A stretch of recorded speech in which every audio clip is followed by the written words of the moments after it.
يا مساء الفل والجمال على احلى ناس في الدنيا. ازيكم؟ عاملين ايه؟ يا رب تكونوا بخير وسعاده دايما يا رب. وحشتوني قوي. فيديو النهارده للبنات الحلوين والعرايس الامارات. هنتكلم عن اجهزه الشعر المهمه للعروسه. هقول لكم ايه اللي لازم تجيبيه وايه اللي مش ضروري، وايه الانواع الكويسه اللي انا جربتها بنفسي.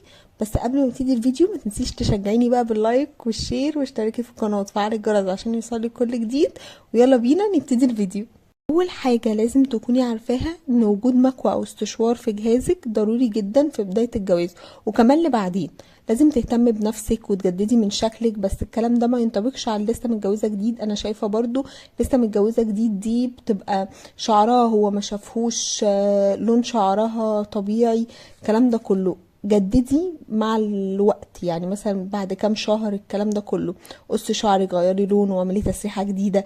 ده بيخلي كمان ثقتك في نفسك تكبر، وكمان الطرف التاني بيحس انك انتي دايما متجددة كده، مش شايف فيكي اللي هو هي دايما بنفس الحالة شعرها هو. لا، بيحس بتجديد.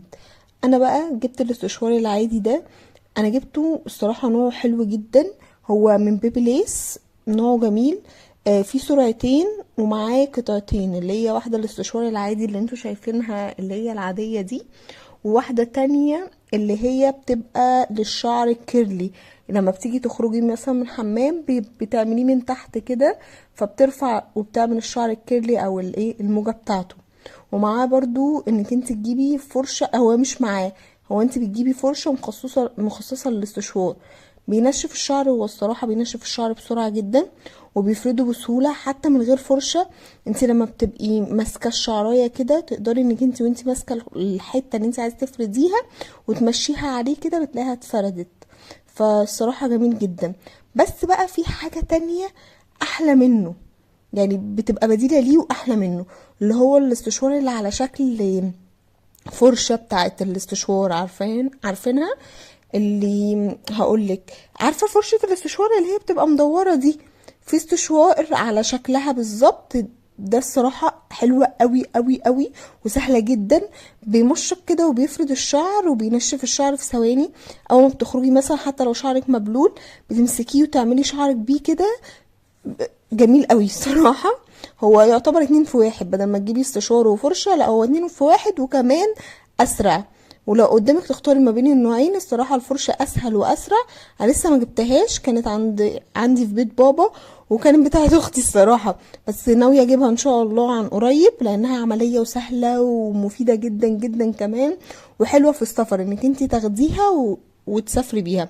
في بقى مكوى اللي هي بتعمل لولوة، بتبقى زي طويلة كده وبتعمل لك لولوة في شعرك، بتخليه ملولو كده. دي جميلة قوي. في نوع منها اللي هو سكاني، هو نوع صيني متهيالي او مصري حاجة زي كده سكاني ده.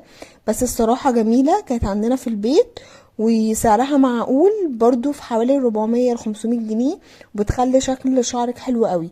البيبي ليس دي بقى الصراحة جميلة. هي الصراحة كان محمد جابها لي هدية يوم عيد ميلادي، فأنا ما جبتهاش، هي جاية لي هدية. بس تحفة تحفة تحفة.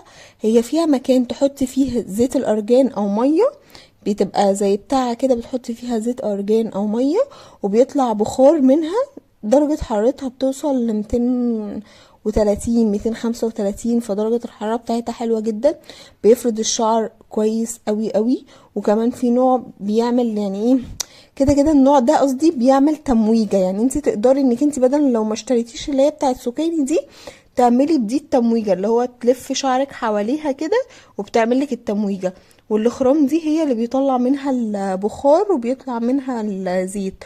هو الزيت بتاعها بيبقى بتجيبيه برضو من نفس اللي هي راش براش. هي دي نوعها راش براش والصراحة جميلة جدا. معرفش دلوقتي بكام، وهي كانت بكام ساعتها؟ كانت متهيالي ب2000 وشوية. لو مش هتقدري انك انت تجيبيها، في نوع مكاوي كتير برضو حلو، يبقى على قد الايد وكويس. مثلا زي بيبي ليس، بس برضو بيبي ليس غالية. في نوع تاني انا هفتكر اسمه واكتبه لكم في الكومنتات، انا عارفاه بس مش فاكرة اسمه دلوقتي. برضو ده نوع يعني سعره معقول عن ده وبتأدي نفس الغرض وحلو قوي. دي اساسي لان هي بتفرد الشعر، بس هي بتاخد وقت، يعني انت بتاخدي وقت عقبال ما بتفردي شعرك بيها.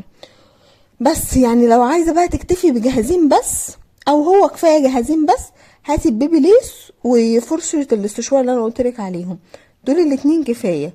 وما تنسيش طبعا ما تنسيش طبعا تجيبي سيرم حلو مجرباه عشان يحافظ على شعرك، تجيبي واقي حراره وبرفان الشعر استخدميه. يعني هو ده مثلا بتستخدميه كتير، زي ان انا كان زاباسلاند ده حلو قوي، انا كنت جايبه منه 3 وده اخر واحد فيه شويه صغيرين، بجد حلو، بيخلي ريحه الشعر تحفه وبيمنع الهيشان، فلا النوع ده جميل قوي.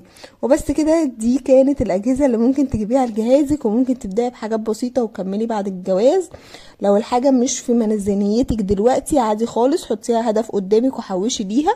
ربنا يسعدكم ويتمم لكم على خير يا رب. اكتبوا لي بقى في الكومنتات تحبوا نتكلم عن ايه في الفيديوهات الجايه، وما تنسيش اللايك والاشتراك في القناه وتفعيل الجرس عشان يوصلك كل جديد. بحبكم قوي، باي باي.